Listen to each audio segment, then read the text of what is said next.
Hai semua, kami dari kelompok 5 akan menjelaskan tentang osilasi. Kelompok 5 terdiri dari Aldan Hugo Barus, Ardian Chandra, Batara Yusuf Fidel Sitingjak, Randall Aginta Perangin-Angin, dan saya sendiri Gary Gustaf. Halo semua, perkenalkan, nama saya Ardian Chandra. Di sini saya akan menjelaskan materi tentang gerak harmonis sederhana dan hukum gaya untuk gerak harmonis sederhana. Gerak harmonis sederhana. Salah satu sifat penting gerak osilasi adalah frekuensi atau jumlah osilasi yang diselesaikan dalam satu detik.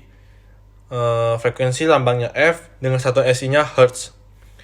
Terkait dengan frekuensi ada perioda dengan lambangnya T ya. T besar, yang merupakan waktu untuk satu kali osilasi sempurna. Rumusnya T sama dengan 1/F. Setiap gerak yang berulang secara teratur disebut gerak harmonis sederhana. Untuk gerak seperti itu, perpindahan partikel X dari titik asal diberikan sebagai fungsi waktu dengan rumus ini. Xt sama dengan Xm cos Wt tambah theta. Gerakan ini disebut gerak harmonis sederhana. Next.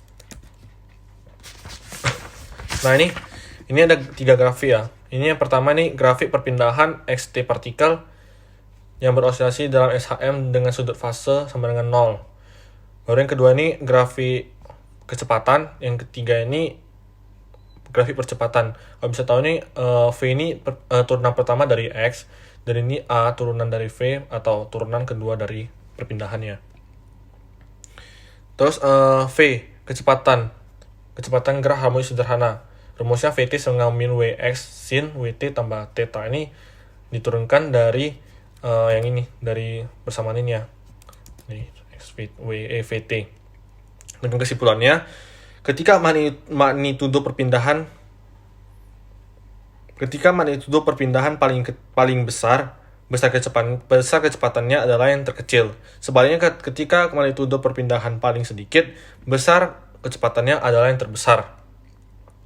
Terus ada percepatan gerak harmonis sederhana.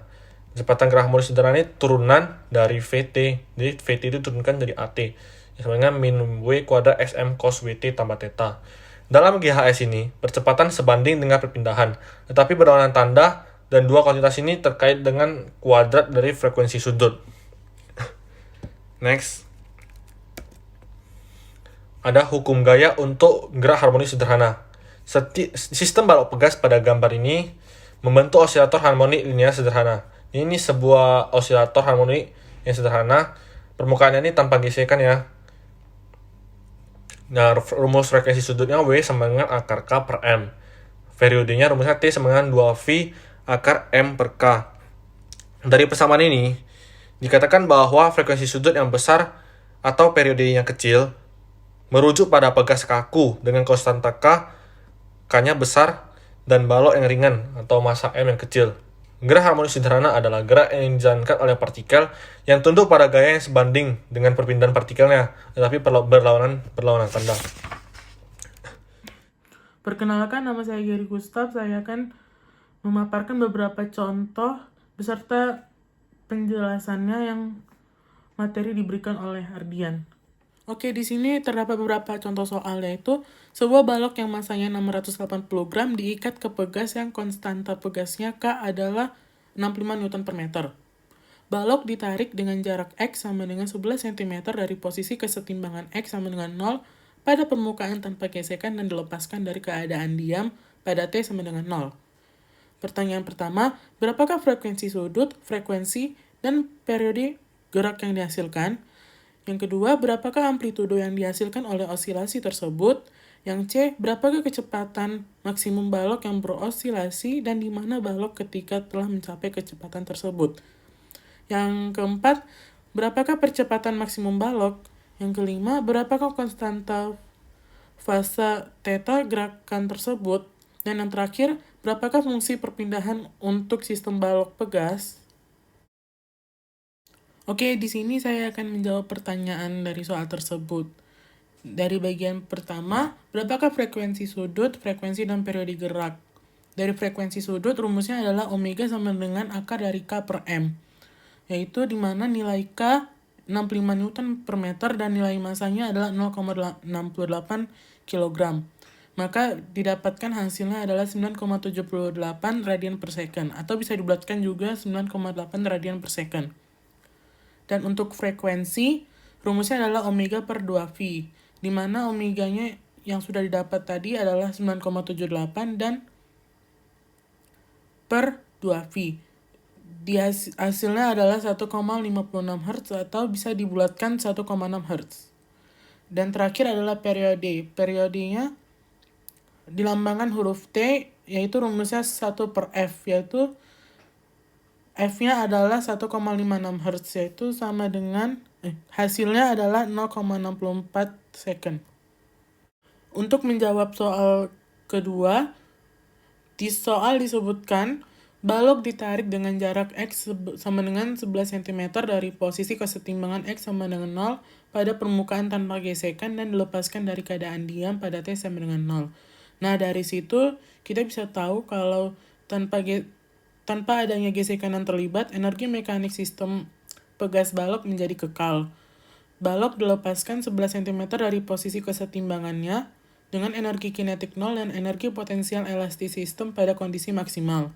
Dengan demikian, balok akan memiliki energi kinetik 0 setiap kali berada di 11 cm dari posisi kesetimbangannya, yang berarti tidak akan pernah jauh dari 11 cm dari posisi itu. Maka perpindahan maksimum adalah 11 cm. Maka jawabannya adalah XM sama dengan 11 cm. Untuk menjawab bagian ketiga, maka diperlukan rumus Vm sama dengan omega kali XM, di mana omega didapatkan pada jawaban yang pertama dan XM didapat pada saat kita menjawab bagian kedua, yaitu 9,78 radian per second dikali 0,11, yang hasilnya adalah 1,07 meter per second. Kecepatan maksimum terjadi ketika balok berosilasi melalui titik asal, sehingga di mana Anda dapat melihat bahwa kecepatan adalah maksimum dimanapun X sama dengan 0. Dan pada jawaban ke bagian keempat, menggunakan rumus AM sama dengan omega kuadrat kali XM, di mana 9,78 dikuadratkan, setelah itu dikalikan 0,11 meter per second, sama dengan 10,521 meter per second kuadrat. Untuk menjawab bagian kelima, yang diketahui adalah T sama dengan 0 dan balok terletak pada X sama dengan XM. Sehingga 1 sama dengan cos theta. Dengan inverse cosinus didapatkan theta sama dengan 0 radian.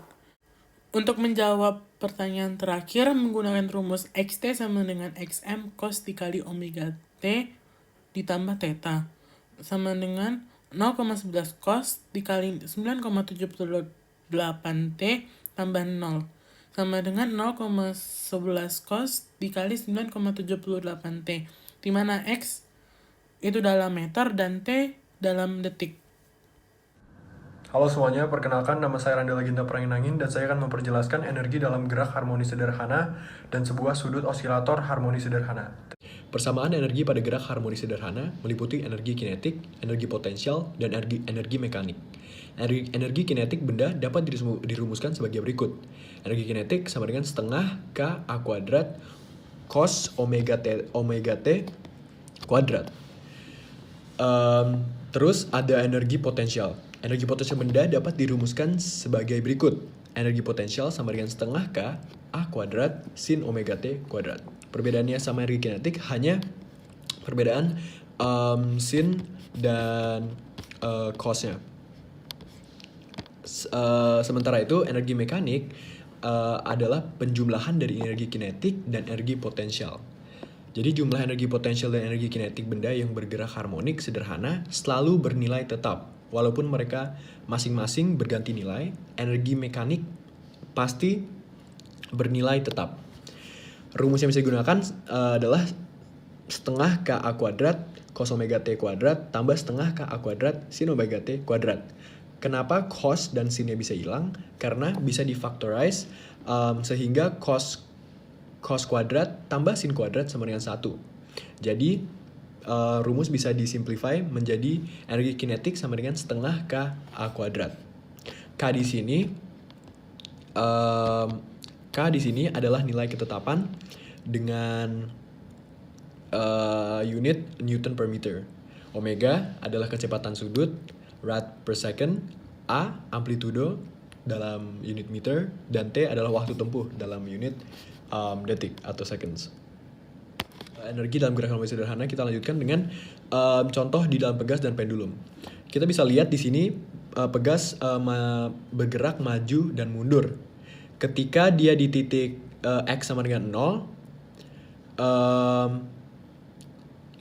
energi kinetiknya adalah maksimum.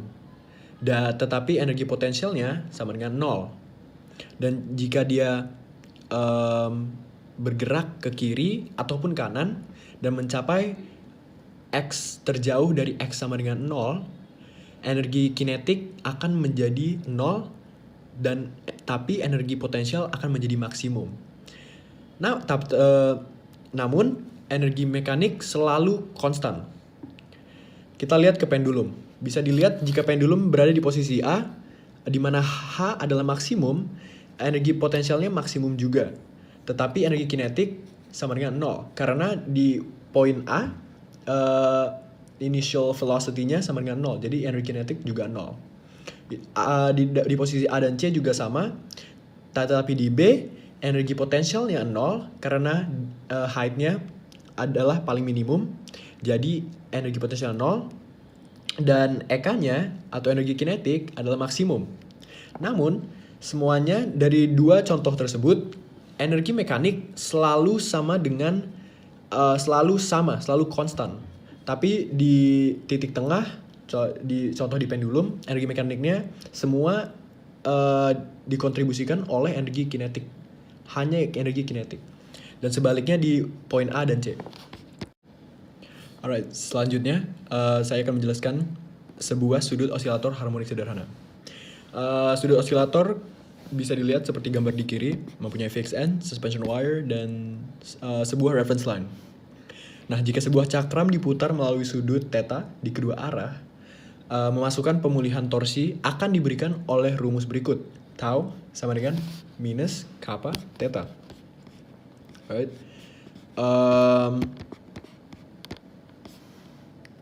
Nilai kappa di sini adalah sebuah konstan atau juga bisa disebut konstanta torsi yang tergantung pada panjang, diameter, dan bahan dari kawat suspensi. Ya, jika kita memutar cakram itu dengan beberapa perpindahan sudut theta dari posisi diamnya di mana ada garis acuan atau reference point dan melepaskannya, maka benda tersebut akan berosilasi sekitar posisi pada sudut gerak harmonik sederhana. Terus ada rumus kedua. Persamaan yang benar untuk periode sebuah osilator harmonik sederhana sudut atau bisa juga dipanggil torsi pendulum. Ini rumus yang digunakan, T sama dengan 2pi akar inersia dibagi kappa. Rumus ini sangat mirip dengan rumus yang digunakan di bagian sebelumnya. Hanya perbedaannya konstantanya diganti dengan kappa dan masanya diganti dengan inertia. Mari kita lihat sebuah contoh masalah. Figure 15.8 shows a thin rod whose length is L sama dengan 12,4 dan masanya segitu. Seterusnya ada objek X juga. Nah, kita diberikan inersia rodnya, tapi kita tidak diberikan inersia objek X-nya, dan itu yang kita cari. Kita bisa menggunakan rumus di atas dan menggunakan similarities and comparison untuk mencari nilai inersia objek X-nya. Karena suspension wire-nya sama, kappa yang digunakan juga pasti sama nilai konstanta tersebut. Setelah perhitungan, kita akan dapat nilai inersia B-nya yaitu 6,12 kali 10 pangkat min 4 kg meter square. Demikian, terima kasih. Perkenalkan, nama saya Batara Yusuf Fidel Sitinjak. Sekarang saya akan menjelaskan mengenai pendulum atau bandul. Di dalam pendulum atau bandul ini saya akan menjelaskan ada dua bagian. Yang pertama ada pendulum sederhana dan kemudian ada pendulum fisik. Kemudian ada contoh soal-soalnya juga. Lalu saya akan menjelaskan gerak harmonik sederhana dan gerak melingkar merata. Pendulum atau bandul. Yang pertama ada pendulum sederhana. Untuk mengetahui gerakan tersebut merupakan gerak harmonik sederhana, maka kita tinjau dahulu pendulum sederhananya. Pendulum sederhana ini terdiri atas partikel dengan massa m, atau disebut juga bob dari pendulum, yang tergantung dari satu ujung kawat tidak dapat diregangkan yang tidak bermassa dengan panjang L yang diikat di ujung lainnya, seperti gambar di samping. Dari persamaan torsi sama dengan R tegak lurus F, di mana R adalah lengan gaya, kita dapat menuliskan pemulihan torsi ini sebagai torsi sama dengan negatif L dikali FG sin theta, di mana tanda minus ini menunjukkan bahwa torsi bekerja untuk mengurangi theta dan L dengan lengan momen komponen FG sin theta di sekitar titik poros. Kemudian disubstitusikan melalui persamaan theta sama dengan I kali alfa. Dan kemudian gantikan MG sebagian besar dari FG, sehingga rumusnya menjadi negatif L dikali MG sin theta sama dengan I kali alfa. I adalah inersia rotasi pendulum di sekitar titik poros atau pivot, dan alfa adalah percepatan sudutnya di sekitar titik itu. Jika kita mengasumsikan sudut theta kecil, untuk kemudian kita dapat perkirakan sin theta dengan theta dalam ukuran radian. Dari situ kita mendapatkan alfa sama dengan negatif M dikali G dikali L per I theta.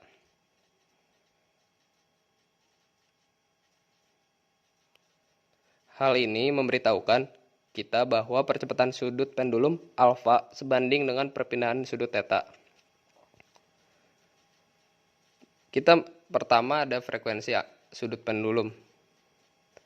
Kita mengetahui rumus omega sama dengan akar M dikali G dikali L dibagi I. Sedangkan omega sendiri adalah 2pi per periode. Jika kita mensubstitusikan, maka periode menjadi T sama dengan 2pi akar I per M kali G kali L. Pada sebelumnya kita mengetahui bahwa I sama dengan M dikali R kuadrat. Maka bisa kita ganti menjadi I sama dengan M dikali L kuadrat untuk inersia rotasi pendulum. Maka kita mendapatkan rumusnya menjadi T sama dengan 2pi akar L per G. Kedua ada pendulum fisik. Ada satu perbedaan antara pendulum fisik dan pendulum sederhana. Untuk pendulum fisik, komponen Fg sin theta dari gaya gravitasi memiliki lengan momen berjarak H di sekitar titik poros.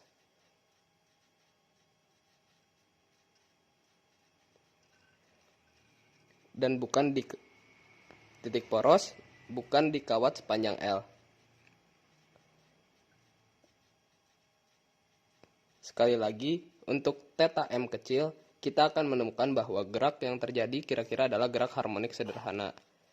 Maka kita akan menemukan rumusnya menjadi T atau periode sama dengan 2pi akar I per M kali G kali H. Seperti pendulum sederhana, I adalah inersia rotasi pendulum di sekitar O.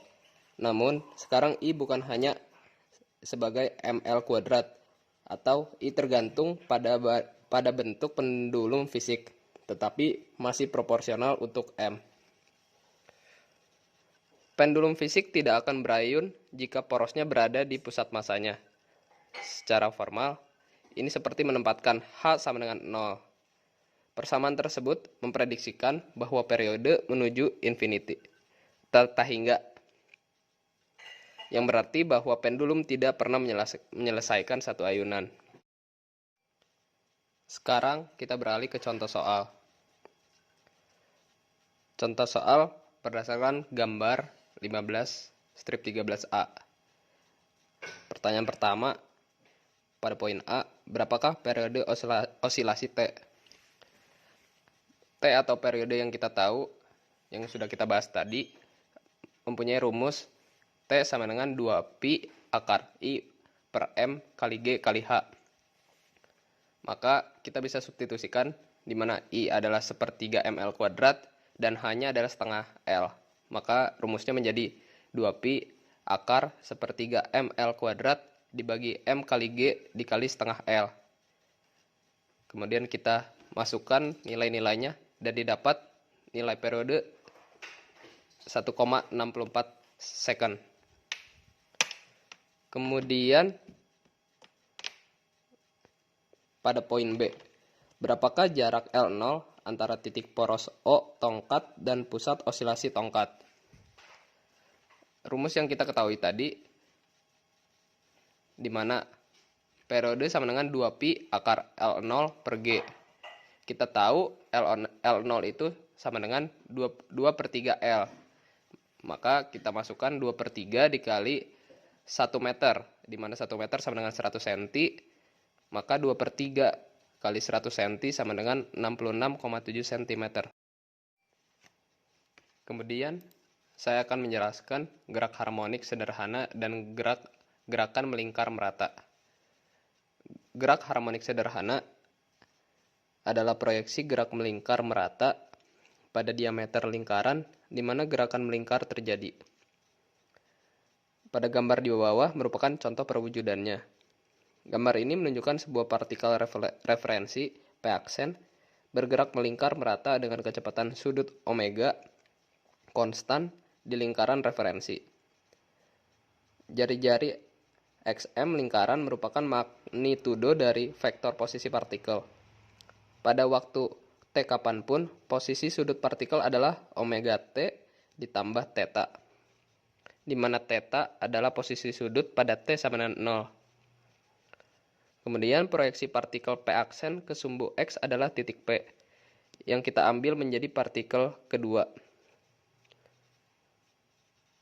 Proyeksi vektor posisi partikel P aksen ke sumbu X memberikan lokasi XT dari P. Kemudian kita menemukan bahwa XT sama dengan XM dikali cos omega T plus theta. Kita bisa menyimpulkan bahwa pernyataan itu benar jika partikel referensi P aksen bergerak dalam gerak melingkar merata. Maka proyeksi partikel P-nya bergerak dalam gerak harmonik sederhana sepanjang diameter lingkaran. Gambar lingkaran yang pertama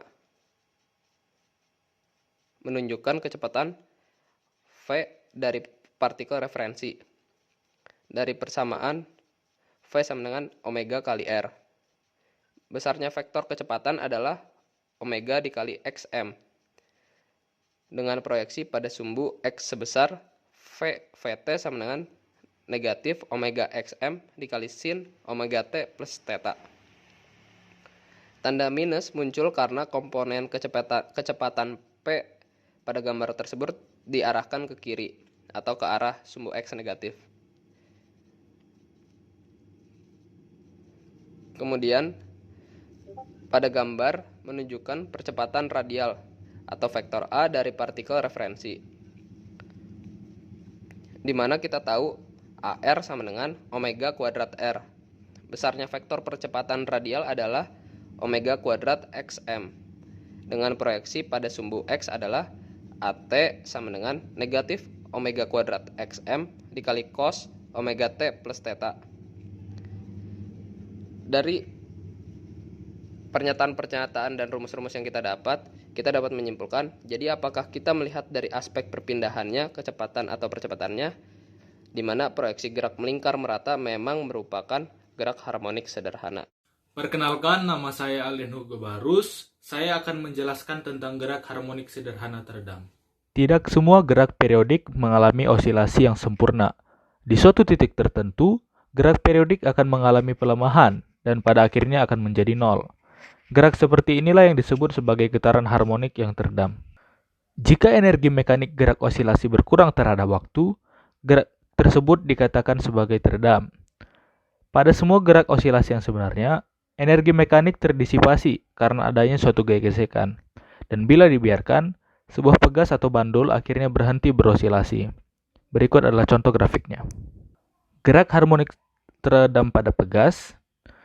Ketika sistem yang bergetar mulai bergerak, sistem tersebut bergetar dengan frekuensi alaminya. Bagaimanapun, sistem itu bisa memiliki gaya eksternal yang bekerja padanya, yang mempunyai frekuensi sendiri. Berarti kita mendapatkan getaran yang dipaksakan. Untuk getaran yang dipaksakan, amplitudo getaran ternyata bergantung pada perbedaan F dan F0 atau F awal dan merupakan maksimum ketika frekuensi gaya eksternal sama dengan frekuensi alami sistem, yaitu ketika F sama dengan F0. Berikut adalah contoh gambarnya. Berikut adalah grafik yang menunjukkan osilasi redaman. Dan dikatakan, salah satu contoh dari gerak harmonis teredam pada pegas itu ketika pegas mobil dan peredam kejut untuk memberikan peredaman sehingga mobil tidak akan terlambung ke atas dan ke bawah tanpa henti. Osilasi benda teredam karena pengaduk yang terendam dalam cairan. Laju kehilangan energi dapat bervariasi dengan mengubah ukuran pengaduk atau kekentalan dari cairan tersebut. Meskipun analisis terinci gaya teredam untuk sistem ini cukup rumit, kita sering dapat menyajikan gaya seperti itu dengan suatu persamaan empirik yang bersesuaian dengan hasil eksperimen dan pengolahan matematisnya yang relatif sederhana. Berikut adalah bentuk matematis dari gerak teredam. Gerak teredam umumnya dipengaruhi oleh gaya gesekan, sehingga dapat dikatakan F gesekan sama dengan B kali V. Dan untuk gerak pada gambar yang sebelumnya, itu dituliskan seperti berikut. Untuk karakteristik gerak teredam, dapat dilihat di slide ini, dari bentuk umum gerak teredam, dan devariatif pertama dan kedua, sampai bentuk persamaan gerak teredam sebagai berikut. Berikut adalah lanjutan dari persamaan gerak teredam. Rumus yang setelah kita hilangkan faktor X-nya, dan akar penyelesaian persamaan di atas. Dan untuk melihat karakteristik gerak teredam, kita akan mengambil nilai dari D sama akar dari B kuadrat kurang 4M kali K. Gerak harmonik teredam mempunyai beberapa keadaan. Yang pertama itu keadaan teredam kuat, di mana D lebih besar daripada 0. Pada keadaan ini, gerak teredam mempunyai dua akar persamaan karakteristik dan bisa dilihat di slide tersebut, yang bernilai real dan berbeda dan disebut sebagai keadaan teredam kuat. Solusi umum persamaan ini juga bisa dilihat dari slide tersebut. Berikut juga ditampilkan grafik dari keadaan teredam yang kuat. Selanjutnya adalah keadaan teredam kritis, di mana D sama dengan 0. Keadaan ini memiliki banyak manfaat untuk pengaplikasian dan perekayasaan. Contohnya, untuk kepentingan perancangan komponen peredam atau shock absorber pada kendaraan yang bermotor. Keadaan ini di saat B bernilai terlampau kecil akan menimbulkan ayunan yang lama tanpa menimbulkan pengurangan yang berarti pada amplitudo. Namun jika B-nya terlalu besar, keadaan berubah seolah dalam keadaan terhimpit dan memerlukan waktu yang lama sebelum dapat kembali menggerakkan massa M. Dan berikut adalah bentuk penyelesaiannya. Berikut adalah grafik dari keadaan teredam kritis. Keadaan teredam yang terakhir adalah keadaan teredam lemah, di mana D lebih kecil daripada 0. Akar persamaan karakteristik ini berbentuk kompleks dan bisa dilihat dari rumus yang ditampilkan di slide, di mana ada dua persamaan yang dapat digunakan dan akan memperoleh bentuk persamaan sebagai berikut. Dan selebihnya bisa dilihat dari slide. Selanjutnya, kita akan membahas contoh peredaman dalam kehidupan sehari-hari. Contoh yang pertama itu overdamping, di mana peredaman pada pintu ruangan yang ber-AC, critical damping, pengereman pada kendaraan bermotor saat melewati posisi tidur, dan underdamped, pengereman pada becak saat melewati posisi tidur. Ketiga contoh ini menunjukkan setiap keadaan teredam yang ada, mulai dari keadaan teredam kuat, di mana D lebih besar daripada 0, keadaan teredam kritis, di mana D lebih sama dengan 0, dan yang terakhir adalah keadaan teredam lemah, di mana D lebih kecil daripada 0.